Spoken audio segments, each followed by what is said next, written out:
바벨론 제국의 느부갓네살 왕이 이상한 꿈을 꾸게 됐습니다. 그 이상한 꿈 때문에 마음이 몹시 불안해서 밤새 잠을 이루지 못하고 번민을 했습니다.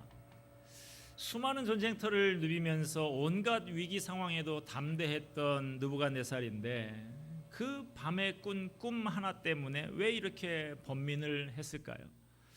정확히 알 수는 없지만 평범한 꿈이 아니라 무언가 특별한 의미가 있는 꿈이라는 직감이 있었던 것 같아요. 자신과 나라의 명운이 걸린 중요한 꿈이라는 강한 느낌이 온 거예요. 그래서 이 꿈이 의미하는 것이 무엇인가를 가지고 번민했던 것입니다. 결국 밤잠을 설친 왕이 평소에 왕에게 자문을 하는 전문가들을 모두 다 불러 모았습니다. 바벨론 제국에서 꿈에 관한 전문가들은 다 모았어요. 그런데 특이한 것은 왕이 자기가 꾼 꿈의 내용이 어떤 것인지 그들에게 말해주지를 않는 것입니다. 도리어 내가 꾼 꿈이 뭔지 먼저 말하고 그 의미까지도 함께 말하라 라고 하고 있습니다. 너희들이 정말로 신적인 계시를 받은 자들이라고 하면 꿈도 밝혀내고 해석까지 할 수 있어야 한다는 것이죠. 지혜자들이 그럴듯한 말을 꾸며내서 꿈에 대한 해석이라고 적당히 두리뭉실하게 넘어갈 수 없도록 아예 원천봉쇄를 하는 것입니다. 바벨론의 지혜자들은 정말 황당했을 거예요. 이와 유사한 경험을 제가 했는데, 제가 신학대학원에 다닐 때 기말고사를 보는데요, 어느 과목에 들어갔더니 이렇게 시험지를 하나 주는데 거기 맨 위에 몇 줄 이렇게 써 있더라고요. 뭐라고 써 있는가 하니 이번 학기에 배운 것과 관련해서 자신이 직접 문제를 내고 그 답까지 쓰시오. 문제의 수준과 답의 수준을 모두 고려해서 평가하겠습니다. 문제를 쉽게 내고 쉬운 답 쓰면 점수가 안 좋을 것이고, 어려운 문제를 내고 답도 좋으면 점수가 높을 것이다. 뭐 학생 보고 답을 쓰라고 하는 건 몰라도 문제를 내고 답을 써라, 뭐 이런 시험이 있나 참 황당했던 생각이 납니다. 여러분, 그래도 그 교수님은 오늘 본문의 이 느부갓네살보다는 낫습니다. 제가 봤던 시험은 그래도 대략적인 범위라도 있잖아요. 느부갓네살의 이 꿈 문제는 정말 밑도 끝도 없는 것 아닙니까? 뭐 이런 황당한 경우가 있어요. 지혜자들이 왕에게 뭐라고 대답을 합니까? 꿈의 내용만 말씀해 주시면 해석해 드릴 수 있습니다. 꿈의 내용까지야 우리가 알 수가 없지만 해석에는 자신이 있습니다, 이렇게 말을 합니다. 왕은 그들의 말을 듣고 굉장히 불쾌했습니다. 그래서 다시 그들에게 불호령을 내립니다. 5절에 나오죠. 이 갈대아인들에게 대답하여 이르되 내가 명령을 내렸나니 너희가 만일 꿈과 그 해석을 내게 알게 하지 아니하면 너희 몸을 쪼갤 것이며 너희의 집을 거름더미로 만들 것이요. 당장 어젯밤에 내가 꾼 꿈의 내용과 그 해석까지 모두 말하라 라는 것입니다. 만약에 꿈과 해석을 함께 알게 하지 않으면 너희 몸을 쪼개겠고 너희 집을 거름더미로 만들겠다 협박을 합니다. 사태가 아주 심각해졌어요. 잔혹하고 무자비한 이 느부갓네살 왕의 성격을 너무나 잘 알고 있는 바벨론의 지혜자들은 죽음의 공포로 두려워서 떨었습니다. 그러나 왕이 협박만 한 것은 아니었어요. 6절 보니까 너희가 만일 꿈과 그 해석을 보이면 너희가 선물과 상과 큰 영광을 내게서 얻으리라. 그런즉 꿈과 그 해석을 내게 보이라 하니, 만약에 꿈을 맞추고 해석까지 해내면 큰 상을 베풀겠다라고 약속을 합니다. 이제 바벨론의 지혜자들은 갈림길에 서게 됐습니다. 꿈과 해석을 말하면 엄청나게 큰 상을 받게 될 것이지만 그것을 말하지 못하게 되면 비참하게 죽어야만 하는 갈림길에 서게 된 것입니다. 본문 7절입니다. 그들이 다시 대답하여 이르되 원하건대 왕은 꿈을 종들에게 이르소서, 그리하시면 우리가 해석하여 드리겠나이다 하니, 그들이 다시 왕에게 말을 합니다. 꿈이 무엇인지 말해주면 해석은 할 수 있지만 꿈이 뭔지 모르니 해석도 할 수 없다. 그들은 지금 상식적인 대답만 반복하고 있어요. 세상은 이렇게 상식적인 대답만 할 수 있습니다. 세상은 내가 할 수 있는 한도 내에서 머뭅니다. 그게 끝이에요. 내가 도저히 할 수 없는 일을 만나게 되면 주저앉고 무너지는 것이 세상입니다. 우리는 이런 수준을 뛰어넘을 수 있어야 합니다. 상식적인 말만 하고 상식적인 일만 하면 믿음의 사람이 아닙니다. 모든 사람들이 상식적인 수준에서 머물고 있을 때 하나님을 신뢰하면서 불가능한 일에 도전하는 사람이 믿음의 사람입니다. 세상 모든 사람들이 안 된다라고 말할 때 그렇지 않다고 하나님이 함께 하시면 된다고 말할 수 있는 사람이 믿음의 사람인 것입니다. 다시 본문 8절 9절로 갑니다. 왕이 대답하여 이르되 내가 분명히 하노라 너희가 나의 명령이 내렸음을 보았으므로 시간을 지연하려 함이로다. 너희가 만일 이 꿈을 내게 알게 하지 아니하면 너희를 처치할 법이 오직 하나이니 이는 너희가 거짓말과 망령된 말을 내 앞에서 꾸며 말하여 때가 변하기를 기다리려 함이라. 이제 그 꿈을 내게 알게 하라. 그리하면 너희가 그 해석도 보일 줄을 내가 알리라 하더라. 왕이 지금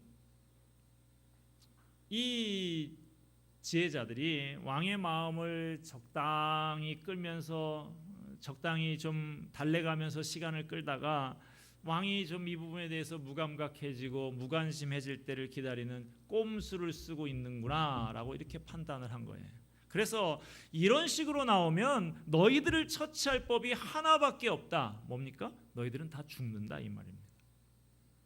본문 10절입니다. 갈대아인들이 왕 앞에 대답하여 이르되 세상에는 왕의 그 일을 보일 자가 한 사람도 없으므로 어떤 크고 권력 있는 왕이라도 이런 것으로 박수에게나 술객에게나 갈대아인들에게 물은 자가 없었나이다.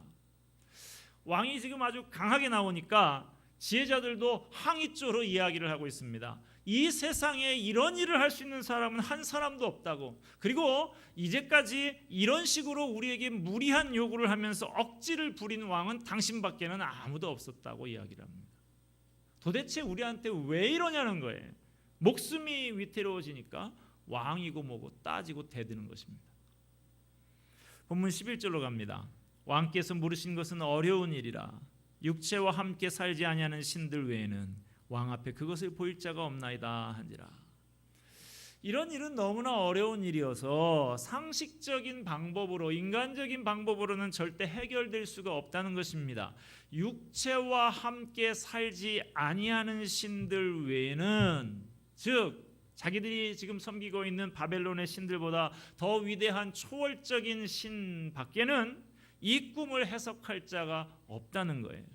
하나님의 특별한 능력이 아니고는 절대 해결될 수 없는 문제라는 것을 그들이 자신의 입으로 말을 하고 있습니다. 영적인 위기 앞에서 느부갓네살은 그간 바벨론 왕실이 또 자신이 섬겨왔던 우상 종교가 결국 무력하기 짝이 없다는 것을 이렇게 확인하게 되었습니다. 본문 12절 13절입니다. 왕이 이로 말미암아 진노하고 통분하여 바벨론의 모든 지혜자들을 다 죽이라 명령하니라. 왕의 명령이 내림에 지혜자들은 죽게 되었고 다니엘과 그의 친구들도 죽이려고 찾았더라. 드디어 인내심의 한계에 도달한 왕이 폭발을 합니다. 이 지혜자들이라는 사람들 예지의 능력이 있어서 일반 사람들이 알지 못하는 일을 안다고 자부하는 사람들이었습니다. 그런 자부심을 가지고 왕에게 지금까지 여러 가지 자문을 했던 사람들이었어요. 그런데 정작 그 능력을 보여야 할 이 순간에 도리어 말이 되지 않는 요구를 한다고 왕을 탓하고 있으니 왕이 지금 머리 끝까지 화가 치밀은 거예요. 왕은 크게 분노했고 이런 인간들이라면 필요 없으니 다 죽여라 라고 명령을 내린 것입니다.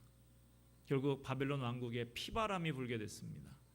왕의 지근거리에서 자문을 하던 고위급 지혜자들은 즉시 죽임을 당하게 되었고 그 소식을 전해들은 하급 지혜자들은 목숨을 부지하기 위해서 도망쳐서 숨고 이것을 집행해야 되는 집행관들은 전국에 걸쳐서 색출 작업을 벌이게 됐습니다. 문제는 왕의 추상 같은 명령 때문에 다니엘과 그 친구들까지도 위험에 처하게 되었다 하는 것이죠. 다니엘과 세 친구 정말 믿음으로 살아보려고 몸부림을 치는 신실한 사람들이었습니다. 그런데 이런 믿음의 사람들에게도 위기가 찾아왔습니다. 이처럼 믿음으로 살려고 하는 사람들에게도 위기는 찾아올 수 있습니다. 그러나 중요한 것은 위기에 믿음으로 대처하는 사람들에게는 위기가 곧 기회가 된다라고 하는 사실입니다. 하나님은 다니엘에게 재앙과도 같은 이 상황을 역전시켜서 놀라운 계획을 시행하셨습니다. 결국 하나님께서는 느부갓네살의 꿈을 통해서 포로 출신인 다니엘을 대제국 바벨론의 중심의 최고위 관리로 우뚝 세우시도록 그렇게 섭리하셨습니다. 너무나 황당한 요구의 뒤에 하나님의 놀라운 섭리가 감추어져 있었던 것입니다. 이런 위기가 있지 않았다고 하면 포로 출신인 다니엘이 바벨론 제국의 최고위직에 오른다, 상상하기도 어려운 일입니다. 그렇습니다. 이처럼 하나님의 사람에게 위기는 곧 기회가 되는 것입니다. 하나님의 계획은 크고 원대합니다. 그러므로 우리는 깨달아야 합니다. 지금 내가 처한 위기가, 지금 겪고 있는 이 아픔과 고통이 끝이 아니구나, 하나님의 큰 계획의 일부분이구나, 이 위기조차도 하나님께서 나를 통해 이루고자 하시는 위대한 계획을 위해 사용되는 한 과정이구나. 여러분들은 인생의 어떤 위기를 만날 때 그것 때문에 절망하지 말고 이 위기를 통해서 하나님께서 내게 어떤 새로운 기회를 주시는지 기대하면서 나가는 믿음의 사람이 다 되시기를 바랍니다. 자, 하나님의 섭리를 믿고 있는 다니엘은 위기 가운데서도 침착하고 지혜롭게 행동했습니다. 본문 14절 15절입니다. 그때의 왕의 근위대장 아리옥이 바벨론 지혜자들을 죽이러 나아가매 다니엘이 명철하고 슬기로운 말로 왕의 근위대장 아리옥에게 물어 이르되 왕의 명령이 어찌 그리 급하냐 하니 아리옥이 그 일을 다니엘에게 알리매. 자, 다니엘이 왕의 근위대장, 지금 지혜자들 다 죽여버려라 해서 그것을 집행하는 이 집행관에게 명철하고 슬기로운 말로 지혜롭게 접근을 합니다. 지난주에도 말씀을 드렸습니다만 우리는 비둘기같이 순결해야 됩니다. 그러나 그것만 갖고는 안 됩니다. 뱀 같은 지혜로움도 아울러 가지고 있어야 이 험한 세상에서 버텨내며 선한 영향력을 행사하며 살 수 있는 것이죠. 다니엘은 근위대장에게 명철하고 슬기로운 말로 왕이 왜 이토록 가혹한 명령을 내렸는지 그 이유를 물었습니다. 아마 다니엘은 이때까지 상황이 돌아가는 것을 잘 알지 못하고 있었던 것 같아요. 근위대장 아리옥이 이 모든 일에 돌아가는 정황을 다니엘에게 상세히 설명을 해줍니다. 아리옥에게 자초지종을 전해들은 다니엘은 주저없이 왕에게 찾아갑니다. 지금 다른 관리들은 목숨을 부지하기 위해서 도망치고 숨기가 바쁜데 다니엘은 담대하게 왕에게 찾아간 거예요. 본문 16절입니다. 다니엘이 들어가서 왕께 구하기를 시간을 주시면 왕에게 그 해석을 알려드리리이다 하니라. 다니엘은 왕에게 꿈의 내용과 해석을 알려줄 테니 시간을 좀 주십시오라고 부탁을 합니다.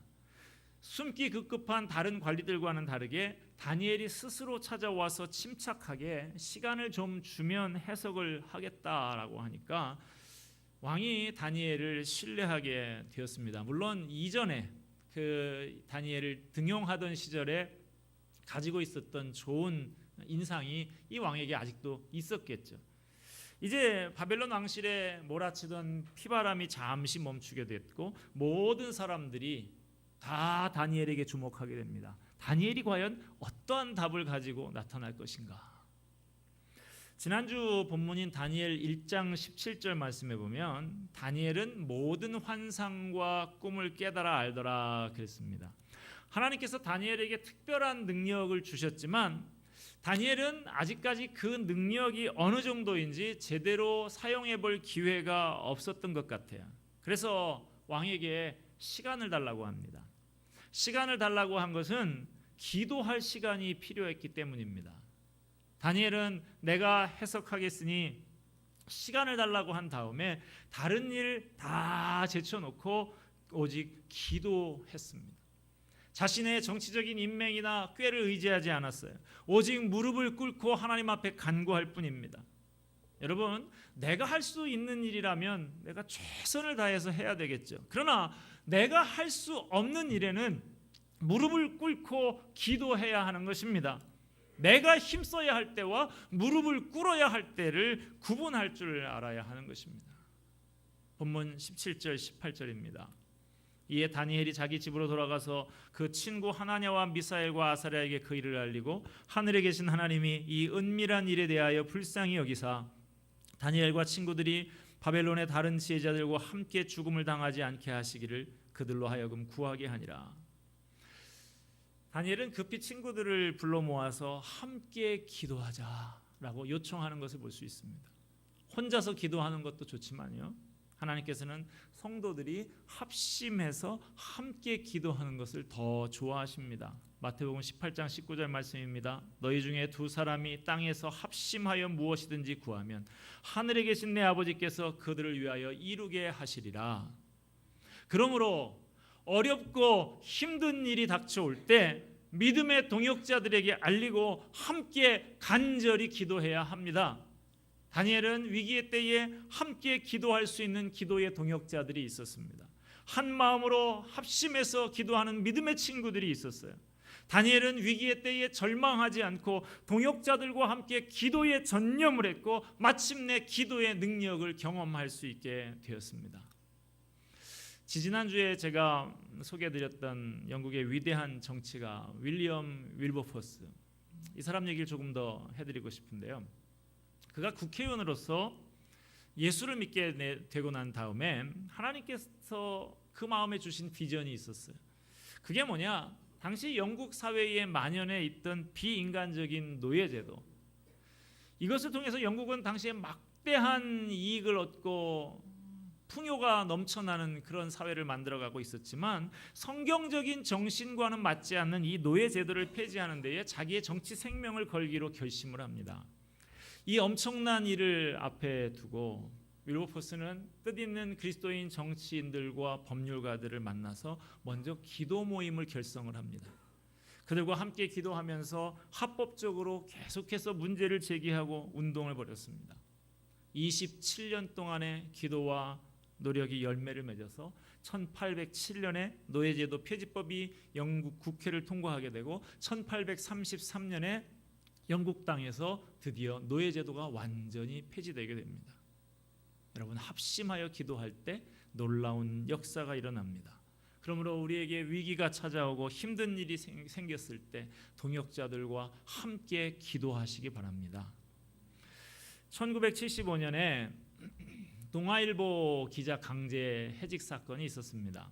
그 사건으로 직장을 잃고 오랜 세월 방황하다가 그런 과정에서 하나님을 만난 한 분이 있어요. 이분이 기도의 사람이 돼서 한겨레 신문을 창간을 하게 됩니다. 한겨레 신문의 제작국장, 특수 광고국장을 거쳐서 지금은 정년퇴직하신 박노성 장로님이 바로 그 주인공입니다. 이분이 한겨레 신문 제작국장을 맡고 있을 때 일입니다. 처음으로 그때까지는 한 글자 한 글자 뽑아서 이렇게 식자를 해서 그 신문을 만들다가 처음으로 컴퓨터 조판을 통해서 인쇄를 시작한 막 초기의 무렵 일입니다. 어느 날 갑자기 컴퓨터에 이상이 생겼다고 빨리 오시라고 하는 이야기가 들려요. 가보니까 신문을 인쇄를 했다고 한 것이 보니까 한쪽은 하얗게 나오고 한쪽은 꺼멓게 나오고 글씨가 하나도 없는 신문이 나오고 있는 거예요. 그런데 그 이유를 아는 사람이 아무도 없고 어떻게 해결할 방법이 없습니다. 이제 빨리 조간신문은 찍어서 나가야 되고 전국으로 지금 기차를 통해서 가야 되는 상황인데 회사 전체에 비상이 걸렸습니다. 사장부터 모든 직원들이 나와서 시계 한번 보고 윤전기 한번 보고 이렇게 노심초사하고 있습니다.